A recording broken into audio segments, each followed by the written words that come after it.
Simplify your life. Living off the grid is largely about simplifying your life or shedding the unimportant.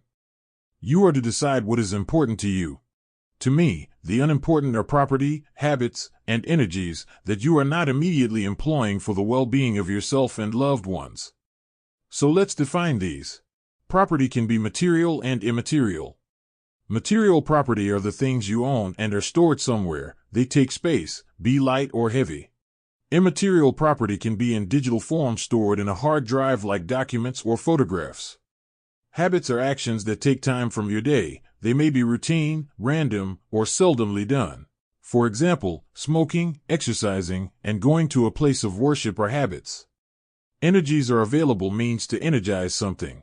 Money is a type of symbolic energy. In money, we must agree that it has the power to generate voluntary labor and be accepted in exchange for a finished product, like a chair. Energy is also what we accept as the conventional types: electrical, pressure, chemical, mechanical, etc. For example, we may store electrical energy in batteries or chemical energy in tanks to have them ready at a point of dispensing, like an electrical socket or a spigot. Simplifying your life entails discarding those things, habits, and energies that are not being actively used for good. It is up to you to define what actively using means so you can better determine what things in your life qualify as unimportant. To me, unimportant things are those that are collecting dust in a closet, sitting in page storage, under a pile of other things, forgotten and out of sight, out of easy reach, with no practical or emotional use, etc. There are many other qualifiers for unimportant to list here, but you should get the point. Unimportant habits may be time-wasting habits, harmful or unhealthy habits, habits that are depriving others of your attention, or habits depriving you of needs and wants, etc. By wants I mean the things you don't need to live, but they are legitimate and reasonable goals that allow for greater happiness. Shedding the habit of using excessive energy is a big part of living off the grid. You should share excess energy away from you if you cannot use it efficiently and productively. That excess energy should be offered so that others may use it, or it should not be produced in the first place. For example, if you plan to grow food, only produce that which you can consume or share. Any excess may cause waste. Also, if a wealthy individual lives on 10 acres of land, while at the same time there is a severe homelessness crisis in that community, that individual has stored excess energy in the form of space. Unless the land is being actively used for living, food production, or other, it is being wasted.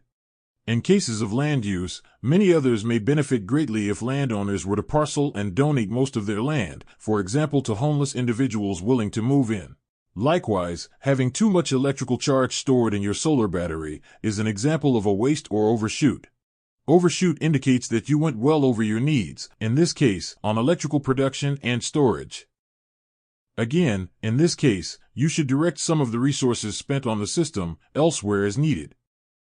Simply put, simplifying is attempting to do just enough good, with just enough resources. I understand this is an idea, a goal, a concept that may never be perfectly achieved. But it is worth trying, and to constantly attempt to find that balance. And, as long as you are in the ballpark, you should be proud and satisfied with your efforts. Some of us may be more demanding of ourselves and push efficiency closer to optimal, but these limits and goals are lines to be drawn on an individual basis. I believe that doing more with less promotes personal peace because it brings more organization to your mind. You can declutter to the point that mind clarity can enable deeper, accurate, and sound decisions, which will surely yield more productive and advantageous results. Some may call this consistent good decision-making or wisdom. This may bring peace through your continued just and reasonable judgments. As a result of your reliable and consistent positive outcomes, your peers may be attracted to your methods and ask for your help. Just remember to keep yourself modest and efficient, and resist any influx of excess energy in the form of personal power. Again, today's society is set up to give excess power to those that make sound decisions, and that excess begins to contradict the off-grid, sustainable lifestyle. How does living off-grid promote world peace? The other type of peace in the context of living off the grid is world peace. World peace is the broad term I use for peace external to your person. It begins with peace with the people in your immediate space or room. Peace is the absence of violence, forced control, abuse, or coercion. Peace is the allowance of life, health, and self-determination for others that live around you and far from you. The logic is simple. Do unto others as you wish them to do unto you. So, world peace is the extension of this concept to all other persons and animals.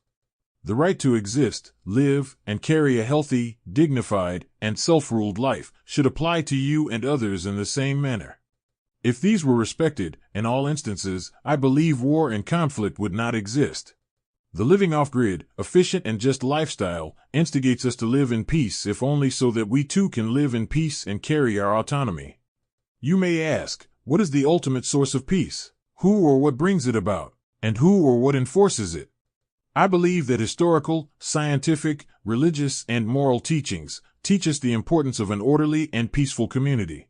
And the drive to self-preservation should be the main driver to be peaceful with others. So, I believe we must be the source and enforcement of peace.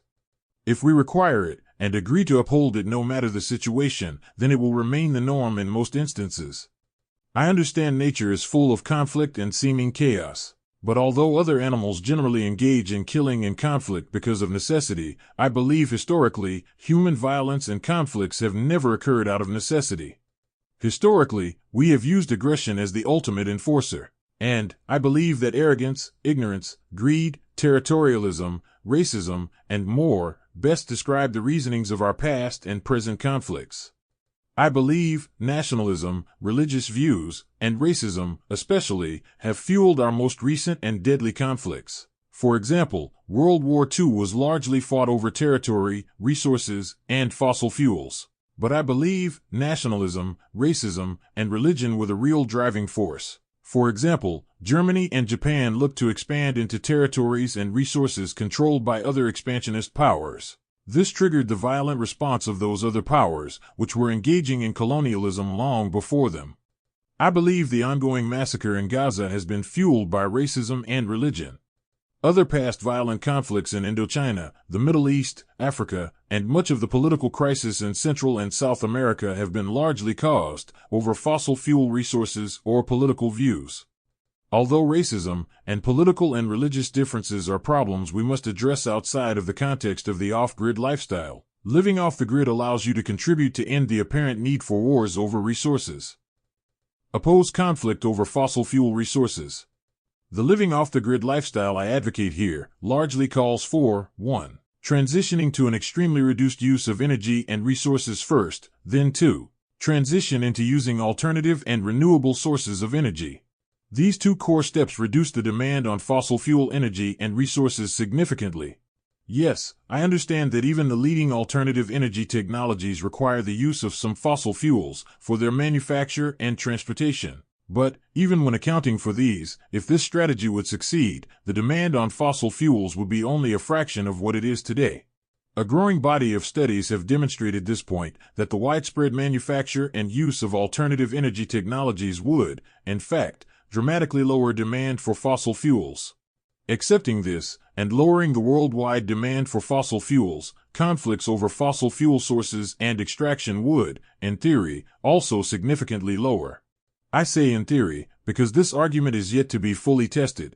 I believe we are now in the rapid transition to alternative energy, and it remains to be seen if wars over oil turn into wars over lithium, cobalt, or manganese. I wholly believe it would be more peaceful under a renewable energy paradigm, but as ignorance and other abhorrent behaviors may increase with other factors, as many trends seem to show, that future is anyone's guess. There's little we can predict about the future nature of conflicts, gauging by recent developments around the world. And there is a lot to be wished for about the future human behavior over minerals and the remaining dwindling fossil fuel resources. Hopefully, there will be less than the current amount and severity of our conflicts soon. And, hopefully our approach to green energy resources is more mature than the take it by any means necessary approach of our past. But seemingly, we are already chafing at the edges, noticeable on the recent Sino-American-Taiwanese tensions which surrounded the high-tech chip industry. And, it can be seen that major world powers are swooping in into areas to secure resources for alternative energy technologies fast. Whether within their national territories or abroad, nations are acquiring and leasing lands for mining at a fast rate.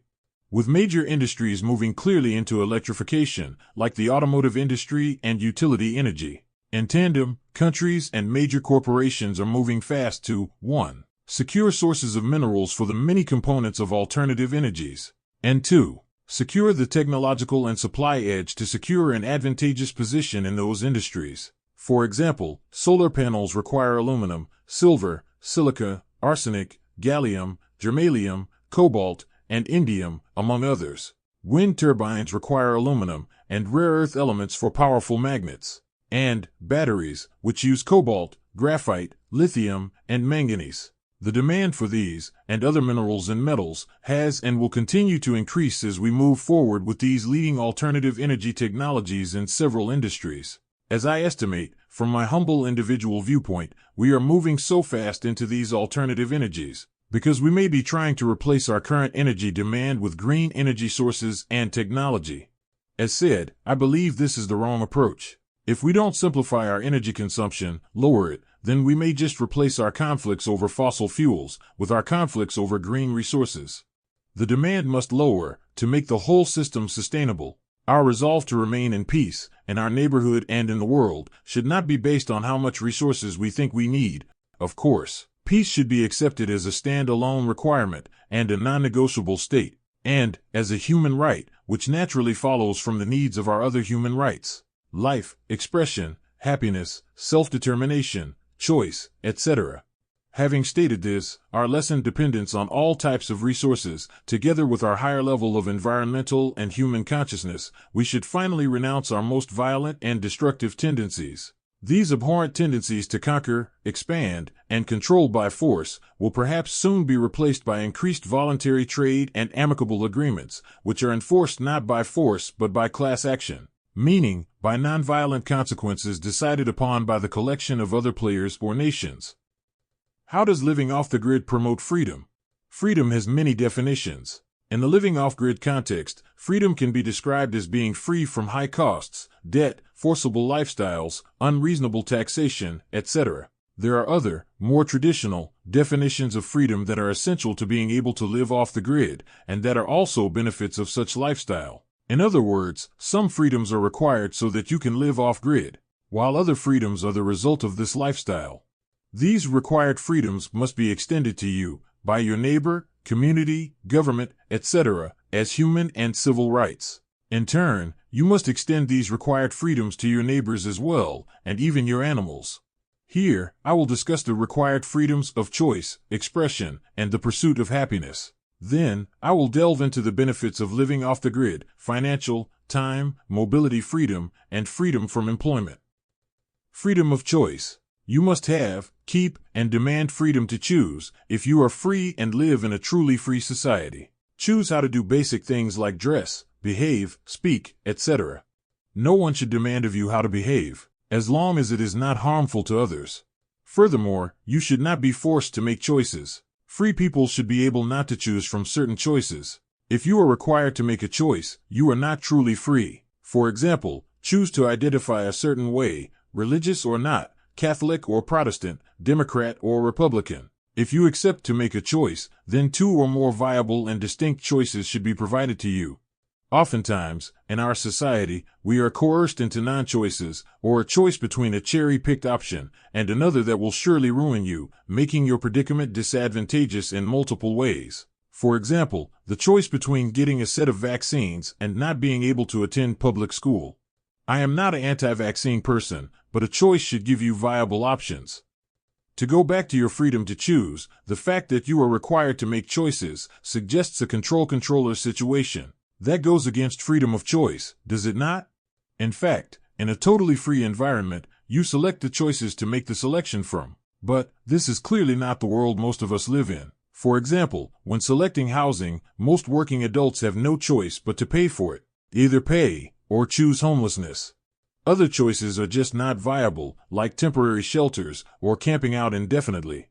These are not viable choices because not many like the prospect of being homeless and suffer the many life-threatening consequences of it.